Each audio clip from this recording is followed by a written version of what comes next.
আমরা আজকে Meha diabetes ফাউন্ডেশনের তরফ থেকে আজকে আমরা এখানে একটুখানি উপস্থিত হয়েছি। গতকাল ওয়ার্ল্ড ডায়াবেটিস ডে 14 নভেম্বর ছিল। গতকাল আমাদের আমি এখানে প্রেজেন্ট ছিলাম না, যার জন্য সেখানে অর্গানাইজ হতে পারিনি। এনিহাও, তো আজকে আমরা একটা ছোট্ট একটা ক্যাম্প আমরা অর্গানাইজ করেছিলাম। তো এখানে আমরা ফ্রি অফ চার্জ কিছু পেশেন্টকে সাপোর্ট দিয়েছি, বিভিন্ন ধরনের ব্লাড টেস্ট করেছি, বিভিন্ন ধরনের ডায়েট এডুকেশন এবং লাইফস্টাইল এডুকেশন সম্বন্ধে পেশেন্টকে বিভিন্নভাবে বোঝানো হয়েছে। আজকে আমরা কিছু সাপ্লিমেন্টারি ফুড যেগুলো সেইগুলো সম্বন্ধে বোঝানো হয়েছে এবং সেখানে কিছু কিছু ডেমনস্ট্রেশন আমরা কিছু স্যাম্পল দিয়ে পেশেন্টকে আমরা সেইভাবে পেশেন্টকে কিছুটা অ্যাওয়্যার করেছি। তো আজকে আমরা একটা ইচ্ছে আছে আমাদের একটা ডিসকাশন করার, যে জিনিসটা নাকি এখন লোকের মধ্যে একটা চাহিদা বা একটা এখন জানার একটা যে ইন্টারমিটেন্ট ফাস্টিং, এই কথাটা ভীষণভাবেই লোকের মধ্যে ঘুরছে আর কি।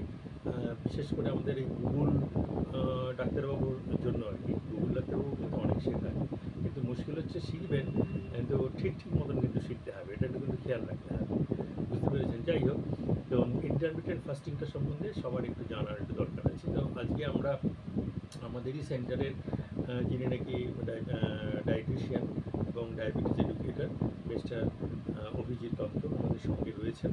তো অভিজিৎকে আমরা পেয়েছি ডিসকাশনটা করার। অভিজিৎ এই ব্যাপারে বিশেষজ্ঞ। তো আজকে আমরা সেই অভিজিতের কাছ থেকে কিছুটা শুনবো। তো সেই ব্যাপারে অভিজিৎকে কটা প্রশ্ন করি। আচ্ছা অভিজিৎ বাবু, তো ইন্টারমিটেন্ট ফাস্টিং সম্বন্ধে তো বিভিন্ন রকম এখন বিভিন্ন জায়গায় খুব শোনা যাচ্ছে। তো এই ব্যাপারটা সম্বন্ধে যদি আপনি একটু বলেন যে কাকে ইন্টারমিটেন্ট ফাস্টিং বলে, কারণ আমরা দেখছি লোকজন কথায় এখন শুধু ওয়েট রিডাকশন করার জন্যই একটা ইন্টারমিটেন্ট ফাস্টিং। আমি জানি না অবশ্য ওয়েট রিডাকশন হয় কি হয় না, সেটা আপনি পরে বলবেন। তো যাই হোক, এটার সম্বন্ধে যদি আপনাকে বলেন। ইন্টারমিটেন্ট ফাস্টিং হচ্ছে একটা দুটো উইন্ডো থাকে, যেখানে হচ্ছে একটা উইন্ডোতে মানে ইটিং উইন্ডো বলা হয়, যে উইন্ডোটাতে আমরা খাবার খাচ্ছি। একটা বলা হয় ফাস্টিং উইন্ডো, যে টাইমটা আমরা ফাস্টিং খাচ্ছি। এবার অনেকেই ধারণা যে আমি ইন্টারমিটেন্ট করবো কিন্তু আমি যা খুশি খাবো, ঠিক আছে। কিন্তু ইন্টারমিটেন্ট ফাস্টিং সেটা কখনোই না যে আমি যা তা খাবার খাবো বা ভাগের টাইম ফাস্টিং করবো। এবার কেউ ইন্টারমিটেন্ট ফাস্টিং 12:12 রেশিও, মানে 12 ঘন্টা খাবার খাবে, আবার 12 ঘন্টা ফাস্টিংয়ে থাকবে। আবার কেউ করে ওটা 14:10 রেশিও, আবার কেউ করে 16:8 রেশিও। তো এরকম বিভিন্ন ফর্মুলা থাকে, সেই অনুযায়ী। এইগুলো তো বোধহয় নিশ্চয়ই এগুলো জানতে গেলে আপনাদের কাছে আসতে হবে এবং আসতে পরে তবেই আপনারা ডিটেলসে বলে দিতে পারবেন কোন টাইমটা অ্যাকচুয়ালি করবে সেটার জন্য তার পক্ষে সুবিধা এবং তার লাইফস্টাইলটা কীরকম হবে, তার সারাদিনের যে রুটিনটা কীরকম, তাকে কীভাবে কাজ করতে হয়, কোথায় যেতে হয়, তার কমিটমেন্ট কী, সেটার উপর আর এটা তো বেসিক্যালি স্যার ফ্যাট লস বা ওয়েট লস একটা কারণে হয়, কারণ আমরা একটা বেসিক্যালি স্যার টাইমের মধ্যে খাবার খাই আর একটা টাইমে আমরা খাবার খাচ্ছি না। কিন্তু এই যে আমরা টাইম গ্যাপে খাবার, মানে একটা টাইমের শিডিউলের মধ্যে খাবার খাচ্ছি, তার মানে কী হচ্ছে, আমাদের হয়তো একটা মিল আমাদের সেখানে স্কিপ হয়ে যায়। মানে ধরুন আমরা 5টা ডেলি আমরা যদি ধরি যে ব্রেকফাস্ট, মিড মর্নিং, তারপর হচ্ছে লাঞ্চ, ইভিনিং স্ন্যাক্স, ডিনার, যে 5টা মেন মিল, সেখানে হয়তো যেহেতু 8 ঘন্টা, বেসিক্যালি আমরা 6:8 রেশিওটাই বেশিরভাগ কম, মানে 8 ঘন্টা খেতে পারে আর হচ্ছে 16 ঘন্টা ফাস্টিং। এই মানে 2 ঘন্টা করে যদি কেউ গ্যাপে খাবার খায়, তাহলে মাত্র 2 ঘন্টা মানে 4টে মিল হচ্ছে, মানে যেখানে একটা মিল ওখান থেকে কমে যাচ্ছে। তো বেসিক্যালি যদি সেখানে তার মানে একটা মিল সেখান থেকে তার কমে যাচ্ছে, তো সেখানে নাহলে মানে কিছুটা খাবার দেখেন যে ক্যালোরি কম হচ্ছে, তো সেখান থেকে তার অটোমেটিক তার মানে কিছুটা ক্যালোরি কমে যাচ্ছে, মানে তার ওয়েট রিডাকশনের জন্য কাজ দিচ্ছে। কিন্তু সেটা নয় যে আমি ইন্টারমিটেন্ট ফাস্টিং মানে অনেকেই মনে করে যে কিচ্ছু খাবো না, না খেয়েই থাকবো, কিন্তু না। দেখেছি এটা অনেকের ভেতরে এই প্রবণতা থাকে। বাট ইন্টারমিটেন্ট ফাস্টিং করলেও ব্যালেন্স ডায়েটটা কিন্তু সেখানে ফলো করতে হবে। এবার সেখানে কে কতটা কার্বোহাইড্রেট বা কতটা প্রোটিন খায়, এবার সেটা ইন্ডিভিজুয়ালি ভ্যারি করে। এবার এটা মেনলি যখন আমি ফাস্টিংটা ভাঙছি, আমাকে একটা হাই প্রোটিন বা একটু হাই ফাইবার দিয়ে আমাদের ভাঙতে হবে। ধরুন কিছুটা বাদাম ভিজিয়ে কেউ খেতে পারে, বা ধরুন কেউ হচ্ছে একটু ছোলা ভেজানো এরকমভাবে খেতে পারে। তো এটা ফ্যাক্টর কী রয়েছে তার উপর ডিপেন্ড করে। এবার ফাস্টিংটা যখন সে ভাঙলো, এরপর তার আস্তে আস্তে শিডিউল অনুযায়ী আমরা ডায়েট প্ল্যানটা করতে থাকি। এবার ইন্টারমিটেন্ট ফাস্টিং মানে মানুষ মনে করে যে আমার ভাত রুটি কিছু খেতে পারে, কিন্তু সেটাও না। মানুষ লিমিটেডভাবে কতটা পোর্শনে সব কিছুই মানুষ খেতে পারবে, একটা normal balance diet. Intermittent fasting কিন্তু এমন কিছু না যেখানে আমাকে অনেক কিছু বাঁচবে অনেক কিছু কম করছে। আচ্ছা, এটা কি ডায়াবেটিস মানে সুগার কন্ট্রোলের জন্য কি এটা কি খুব হেল্পফুল মনে হয়? হ্যাঁ, ডায়াবেটিস পেশেন্টের জন্য হেল্পফুল, কারণ স্যার এটা হচ্ছে আমাদের মেটাবলিজম রেট প্রথমত বুস্ট করছে একটা, কারণ আমরা সবসময় খেতে থাকি, আমাদের গাট মুভমেন্ট মানে সারাক্ষণ শরীর আমাদের কাজ করতেই থাকছে, তাকেও তো একটা রেস্ট দেওয়া দরকার।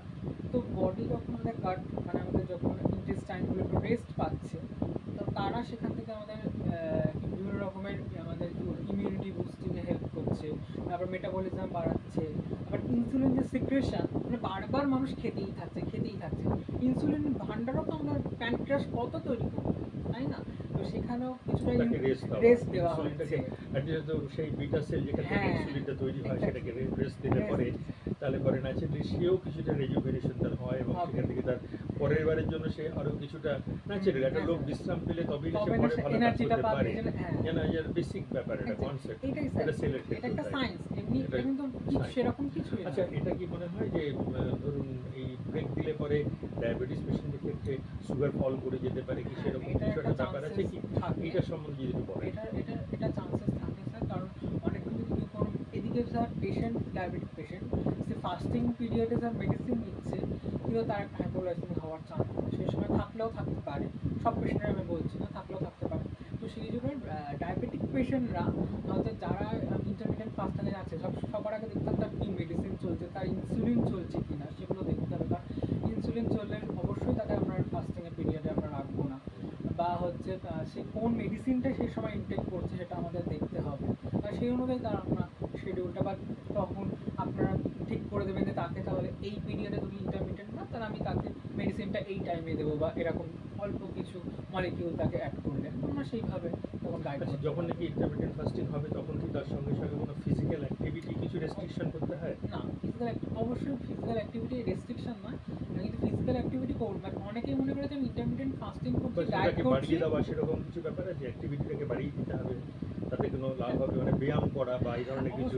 ফিজিক্যাল অ্যাক্টিভিটি সবসময় হেল্পফুল। আমি ইন্টারমিডিয়েন্ট তার ফাস্টিং সঙ্গে যদি এটাকে রিলেট করি, যদি ইন্টারমিডিয়েন্ট ফাস্টিং এর সঙ্গে, হ্যাঁ অবশ্যই ইন্টারমিডিয়েন্ট ফাস্টিং যদি কেউ করে, সে যদি ভাবে যে আমি এক্সারসাইজ করবো না, আমার ওয়েট লস হবে, সেটা কখনোই ঠিক নয়। ইন্টারমিডিয়েন্ট ফাস্টিংও যেমন আমার জরুরি, সেটাও কিন্তু আমাদের একটা প্রাণায়াম বা আমরা যোগা বা হাঁটা সেটা ইম্পর্টেন্ট। আবার এটাও তো ঠিক, এটাও কি ঠিক যে ধরুন ইন্টারমিডিয়েন্ট ফাস্টিং করছে তার সঙ্গে সঙ্গে সে না খেয়েই একটা ভীষণভাবে মানে ভিগারাসলি এক্সারসাইজ করছে, তাদের তো সুগার ফল করে যেতে পারে, এই জায়গাটা যদি একটুখানি বলেন। এটা একটা চান্স থাকে, সেই জন্যই আমরা বলে থাকি যে বেসিক্যালি আমরা বলি যে ইভিনিংয়ের দিকে যদি কেউ এক্সারসাইজটা করে বা হাঁটা করে, তাহলে সে তার ইটিং উইন্ডোতে খাবারটা খেয়ে নিল, এবং পোস্ট ডিনারের পর বা পোস্ট ইভিনিং স্ন্যাক্সের পর কেউ যদি যোগা করে বা এক্সারসাইজ করে বা একটা পোস্ট কিছু স্ন্যাক্স নিয়ে সেই যোগা বা ব্যায়াম করলো, তার ক্ষেত্রে সে কোনো অসুবিধা হবে না, কারণ খালি পেটে এক্সারসাইজ করলে তার ক্ষেত্রে একটা প্রবলেম আসতেই পারে।